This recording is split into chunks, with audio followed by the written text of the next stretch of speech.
మా బాబుగాడికి బంగాళదుంప ఎలా పెడతానో చూపిస్తాను. బంగాళదుంపతో ఇలా చేస్తానన్నమాట రైస్. ఫస్ట్ జీలకర్ర వేయిస్తాను ఆయిల్ వేసి.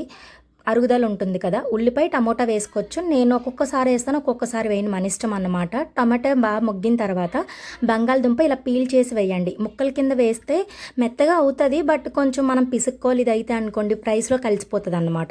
బంగాళదుంప కూడా కొంచెం బాగా వేగిన తర్వాత సాల్ట్, చిన్న పెప్పర్ పౌడర్ అంటే మిరియాల పౌడర్, చిన్న కారం. నేనైతే పెప్పర్ పౌడర్ ఎందుకు అలవాటు చేస్తున్నా అంటే వాడికి అలవాటు అవ్వాలి, బాగుంటుంది అని చెప్పి. అండ్ అది వేగాక కొంచెం కరివేపాకు, ఫ్లేవర్ బాగుంటుంది అనమాట. అవి వేసి బాగా మగ్గిన తర్వాత ముందుగా నానబెట్టి ఉంచుకుంటాను రైస్ బియ్యం, ఎందుకంటే గ్యాస్ ఫామ్ అవ్వదు కాబట్టి మినిమం 20 to 30 minutes అయితే ఉంచుతాను అనమాట పక్కన. ఆ రైస్ వేసి కొంచెం కలిపాక నేను ఆ గ్లాస్లో హాఫ్ రైస్ తీసుకుంటాను అనమాట.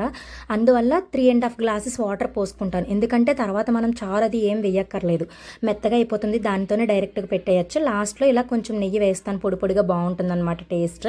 చూడండి ఎంత మెత్తగా అయిపోయిందో. పిల్లలకి ఇలా పెడితే బలం అని చెప్తారు, బరువు పెరుగుతారని కూడా చెప్తారు డాక్టర్స్.